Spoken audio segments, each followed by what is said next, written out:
मेरे बाबा एक बिजनेसमैन थे। हमारी जिंदगी बड़ी खुशहाल गुजर रही थी।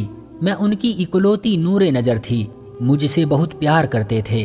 बिजनेस के सिलसिले में एक बार परदेश गए तो वहाँ एक अलबेली हसीना को पसंद कर लिया। इसी के साथ जिंदगी बिताने की आरजू में अपना बिजनेस समेटकर अमेरिका शिफ्ट हो गए और अमेरिकी लड़की मारिया से शादी कर ली और अपनी खानदानी बीवी यानी मेरी माँ को तलाक दे दी। उन दिनों में 6 बरस की थी। अम्मी सोच भी नहीं सकती थी कि जिंदगी के इस मोड़ पर उन्हें तलाक का दर्द भी झेलना पड़ेगा, जबकि उन्हें जीवन साथी की सख्त जरूरत थी। उम्र भर का साथ निभाने का वादा तोड़कर जीवन साथी बेवफाई कर गया, जिसके कारण माँ सदमे से बीमार पड़ गई।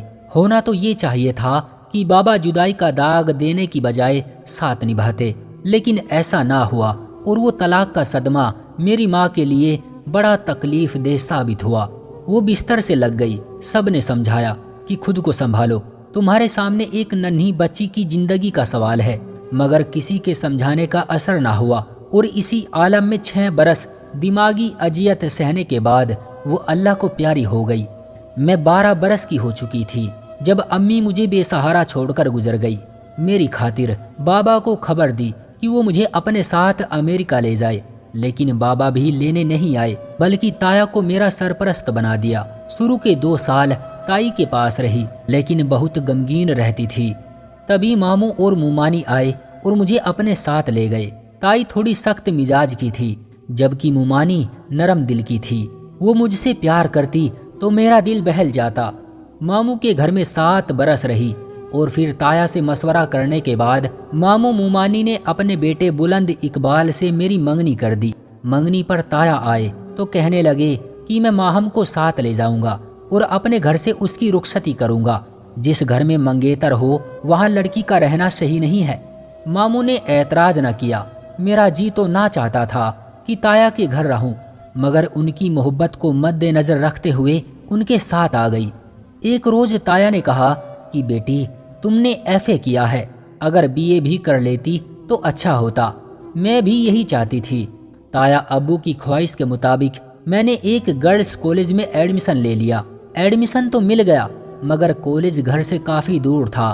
ताया ने कुछ दिन तो लाने ले जाने की जिम्मेदारी निभाई, लेकिन उन्हें मेरी वजह से अपने ऑफिस जाने में देर हो जाती थी। लिहाजा मैंने तसल्ली दी, ताया जान, अगर आप बुरा ना माने तो मुझे कॉलेज के गर्ल्स हॉस्टल में रहने की इजाजत दे दें। हर वीकेंड पर आ जाया करूंगी। ताई इस बात के खिलाफ थी, लेकिन ताया के कहने पर उन्होंने भी हॉस्टल में रहने की इजाजत दे दी। 1 साल सुकून से गुजर गया। फाइनल ईयर में थी। एक रोज मामू और मुमानी का खत गया। लिखा था, बुलंद इकबाल को तालीम के सिलसिले में 2 साल के लिए दूसरे मुल्क जाना है। हम चाहते हैं इसके जाने से पहले माहम को रुखसत करके घर ले आएं। खत पढ़कर परेशान हो गई। फाइनल ईयर में कौन पढ़ने वाला बच्चा कॉलेज को अलविदा कहना चाहेगा, जबकि मुश्किल से एडमिशन मिला था। ताई ने मुझसे बात की तो मैंने कहा कि ताईजान, मुझे तालीम मुकम्मल करने दे, शादी बाद में हो जाएगी। इधर मुमानी का फोन आया कि शादी की तैयारी कर ले, अब हम तारीख लेने आ रहे हैं। तभी मैं सख्त रंजीदा हो गई। ताई ने बात मुझ पर डाल दी और कहा कि लड़की शादी से इनकार कर रही है, तो हम क्या करें? जबरदस्ती तो नहीं कर सकते। मुमकिन है पढ़ाई का बहाना हो और वो तुम्हारे लड़के को पसंद ना करती हो। बेहतर है कि खुद आकर इससे बात कर लो। ताई के भड़काने पर मुमानी मुर्दा दिल हो गई। मामू से कहा कि लड़की हॉस्टल में रहती है, शायद आजाद ख्याल हो गई है, बुलंद इकबाल से शादी नहीं करना चाहती। मुमकिन है किसी और लड़के को पसंद करने लगी हो। बुलंद इकबाल ने भी सुन लिया कि माहम ने शादी से इनकार कर दिया है। दरअसल बुलंद इकबाल मुझे बचपन से ही पसंद करता था। कुदरती तौर पर उसे मुझसे लगाव था, बल्कि उसकी रग रग में बसी हुई थी।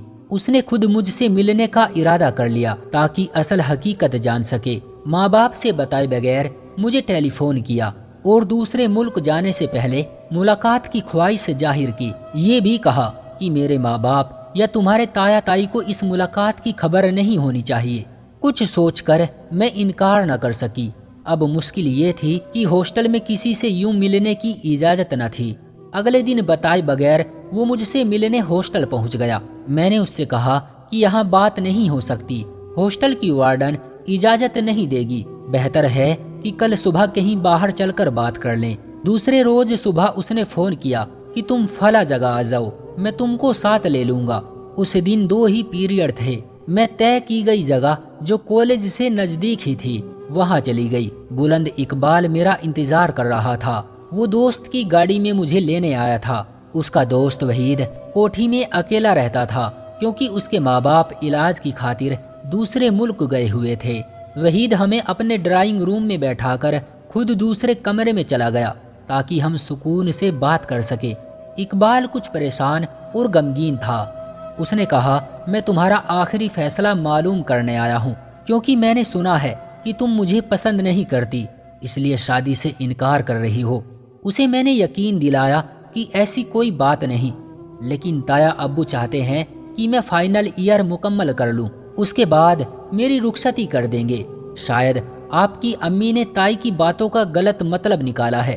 बुलंद इकबाल ने कहा, अगर ये बात है तो मैं इस ख्वाहिश का एहतराम करता हूँ। तुम तालीम मुकम्मल कर लो, मैं भी अपनी तालीम मुकम्मल कर लूँगा। शादी फिर हो जाएगी।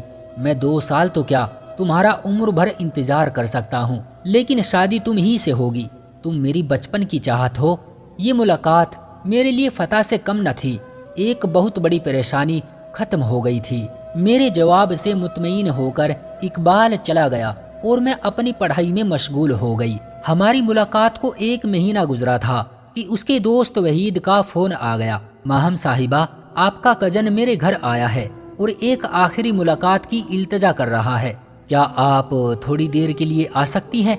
इकबाल की कल फ्लाइट है। इस वक्त बुलंद इकबाल के दूसरे मुल्क चले जाने का सोचकर मैं इस कदर जज्बाती हो गई कि वहीद के फोन का यकीन करते हुए फौरन कॉलेज से बाहर आ गई। और इस बात में कितनी सच्चाई है, दिमाग में ख्याल तक न आया कि ये खबर झूठ भी हो सकती है। वहीद की गाड़ी को पहचानती थी, तुरंत जाकर गाड़ी में बैठ गई। इकबाल की जुदाई के सिवा कुछ और सोच नहीं पा रही थी कि उसी के तस्वुर में खोई हुई थी। यहाँ तक कि गाड़ी वहीद के बंगले में दाखिल हो गई। जब मैं कमरे में दाखिल हुई तो वहाँ कोई न था। वहीद ने मुझे धोखे से बुलाया था। अंदर जाते ही उसने दरवाजा लॉक कर दिया। फिर उसने अपनी दरिंदगी की सारी हदें पार कर दी और मुझ पर बदचलन का दाग लगा दिया। मुर्दा जिस्म और भयानक दर्द को लेकर हॉस्टल पहुंची। बिन माँ बाप की बेटी बेइज्जत हो जाने के डर से पुलिस को भी इन्फॉर्म ना कर सकी। रूम में जाकर सबसे पहले मुमानी को फोन किया। उन्होंने बताया कि बुलंद इकबाल कल सुबह की फ्लाइट से चला गया है। इतना सुनना था कि मेरी हालत खराब हो गई, जैसे किसी ने जिस्म से रूह निकाल ली हो। अब मुर्दा शरीर का बोझ उठाए सिसक सिसक कर रोती रही। अफसोस था वहीद पर एतबार करके क्यों मैंने इतनी बड़ी गलती की कि उसकी चालबाजी ने मुझे डस लिया। वक्त वर हर दुख का मरहम होता है, लेकिन इंसान अपनी गलती की सजा पाता है। मुझ बदनसीब के साथ भी यही हुआ। वक्त गुजरने के साथ साथ मेरे लिए हालात सख्त होते गए। एक वक्त आ गया कि जीती थी न मरती थी, क्योंकि मैं जान चुकी थी कि मैं एक नाजायज बच्चे की माँ बनने वाली हूँ। वक्त गुजरता रहा। फाइनल ईयर के सालाना इम्तिहान नजदीक थे और मैं हॉस्टल में रहने के लायक न रही थी। घर जाकर रहना तो और भी मुश्किल था। कोई हल समझ में न आया तो मैंने खाला जान को फोन किया, जो हॉस्टल के नजदीकी गांव में रहती थी। कहा कि कॉलेज से इम्तिहान की तैयारी की खातिर छुट्टियां मिली हैं, चाहती हूँ आपके पास आ जाऊं। बेटी आ जाओ, मुझे खुशी होगी। उन्होंने जवाब दिया, ऐसे नहीं आ सकती, आप खुद आकर हॉस्टल की वार्डन से मिले और ताया अब्बू से भी फोन करके इजाजत लें। अगले रोज वो हॉस्टल आ गई। ताया को फोन करके बताया कि खाला लेने आई है। उन्होंने खाला से बात की और इजाजत दे दी। मैं खाला के साथ उनके गांव पहुंच गई। हकीकत हाल बताए बिना कोई चारा न था। पूरी कहानी दोहराई कि कैसे मेरे साथ धोखा हुआ है, बल्कि मेरी बेवकूफ़ी से ये मुसीबत आई है। घर नहीं जा सकती, बेमौत मारी जाऊंगी। आपके सिवा कोई ऐसा नहीं जो इस मुसीबत से निजात दिला सके। खाला बेचारी बेवा थी और एक जवान बच्ची की माँ थी जो अभी गैर शादीशुदा थी। बेटा कमाने दुबई गया हुआ था। वो बुरी तरह फंस गई थी। अब मुसीबत में मेरा साथ देने के सिवा उनके पास कोई चारा न था। खाला ने प्रिंसिपल को कुछ और ज्यादा छुट्टियों के लिए मेडिकल सर्टिफिकेट भिजवा दिया और मेरे इस जुर्म का पर्दा रख लिया। 3 महीने में खाला के घर रही। वो बराबर ताई और मुमानी को तसल्ली देती रहती थी कि फिक्र ना करना, माहम मेरे पास है और इम्तिहान की तैयारी कर रही है। ये मेरी सगी खाला थी, लिहाजा जो इनके घर आता तो कहती ये मेरी भांजी है, इसकी माँ नहीं है। मगर खाला भी माँ होती है। वो मुझे शादीशुदा जाहिर करती। फिर वो भयानक रात आ गई जब एक मासूम जान को मैंने जन्म दिया और इस दर्द की अजियत से मैं 2-4 हुई। खाला ने कहा, माहम तुम्हारा मेरा साथ यहीं तक था, मैं अब तुम्हें नहीं रख सकती। इस बच्चे को सुबह से पहले कहीं गायब करना होगा। जिस रात बच्चे ने जन्म लिया उससे अगली रात तक वो बच्चा मेरी मासूम खाला के घर में रहा। अब उस दिन के जुर्म को हर हाल में मिटाने का वक्त आ गया था। कब्रिस्तान खाला के घर के करीब ही था। उन्होंने कहा, सुबह जब नमाज का वक्त होगा तो इसको ऐसी जगह रख आएंगे कि जहाँ से नमाजियों का गुजर हो। उनकी नजर पड़ेगी तो इस मासूम की जिंदगी को कोई रखवाला मिल ही जाएगा। ये तो एक अंदाजा था, पता नहीं इस बच्चे का क्या अंजाम होने वाला था। खैर, गुजरती रात के अंधेरे में थोड़ी दूर चलने के बाद मुअज्जिन नजर आ गए। शायद फजर की अजान करने के लिए मस्जिद की तरफ जा रहे थे। खाला ने मुअज्जिन को देखते ही रास्ता बदल लिया और वो तेजी से कब्रिस्तान के अंदर घुस गई। बच्चे को एक टोकरी में उन्होंने उठाया हुआ था। मेरे कदम नहीं उठते थे, बस लड़खड़ाती हुई साथ चल रही थी। दिल खौफ से भरा हुआ था। हम तेजी से चलते हुए एक छोटी सी दीवार की ओट में छुप गए। अचानक एक साया सामने से आता दिखाई दिया। उसने हमें दीवार की ओट में बैठे देख लिया तो वो हमारी तरफ लपका। कौन हो तुम और इस वक्त यहाँ क्या कर रही हो? खाला ने जान लिया कि कब्रिस्तान का रखवाला है और फजर की नमाज के लिए मस्जिद की तरफ जा रहा है।